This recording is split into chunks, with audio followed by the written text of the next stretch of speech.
Hi everyone, myself Arindam Das and I'm a legal intern at Lexis & Company. And in my previous video I have discussed about the private defense and I've discussed about section 96 to 100. And today in this video we'll be discussing about the other part of the section, that is 100 to 106 of the private defense in the Indian Penal Code. So without further ado, let's get started. But we'll not only discuss about section 100 to 106, but we'll also discuss about some of the case laws, that is Kala Singh case and a bit of more case laws. And we'll be also concluding on the part that is right to private defense necessary right, or it's just a right to escape punishment or something like that. So we'll start. But before that, let's read out. Let's get a bit of understanding of the section on what is it, and then we'll be discussing on the other parts of it. So section 100 of the Indian Penal Code specifies 7 situations in the exercise of the right to private defense of the body extends to causing death. So the right of private defense of the body extends to the voluntary causing of death or of any harm the assailant is if the offence is of a nature herein described. Such an assault may reasonably cause the apprehension of death. Such an assault may reasonably cause the apprehension of grievous hurt. An assault with the intention of gratifying unnatural lust. An assault with the intention of abducting or kidnapping. An assault with the intention of wrongfully confining a person, which may reasonably cause him to apprehend that he will not be able to take protection from public authorities for his release. An act or an attempt to throw acid. Section 101 of the Indian Penal Code prescribes for when the right of self-defense extends to causing any harm other than death.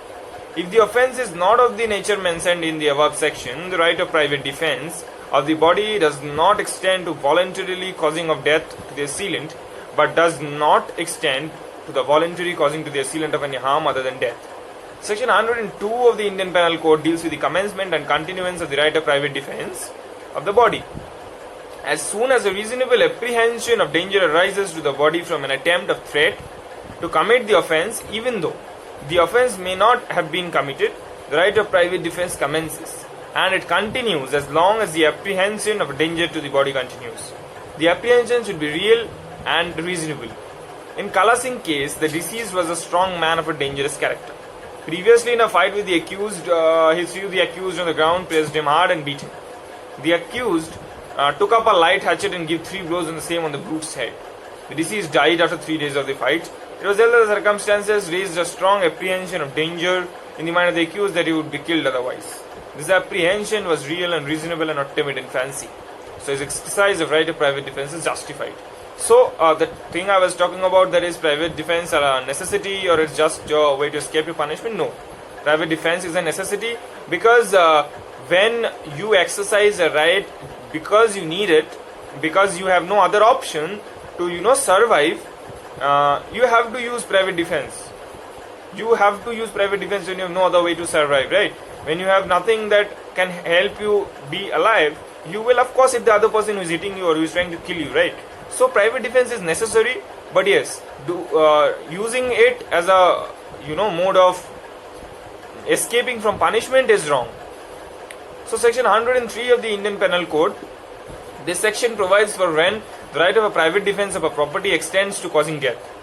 Whereas section 100 provides for the exercise of a right of a private defense of the body extending to causing death, the right of private defense of the property also extends to death with voluntarily caused or if harm is caused at the form of an offence, provided such an offence is in the form of following description, namely robbery, house break by night, mischief by fire committed on building, tent or vehicle, vessel, which building, tent or vessel is used as a human dwelling or as a place of the custody for proper theft or mischief or house trespass. Now section 104 of the Indian Penal Code. What does it say?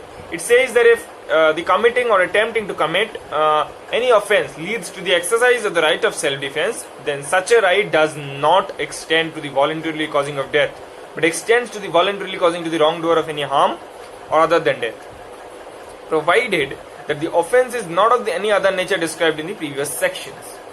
Section 106 of the Indian Penal Code mentions that the private defense against deadly assault, when there is a risk of a harm to an innocent person, if the exercise of a right of a private defense by a person against an assault causes reasonable apprehension of death, the defender so situated cannot effectually exercise the right of private defense. Without risk to harm to an innocent person, his right of private defense extends to the running of this risk, of that risk.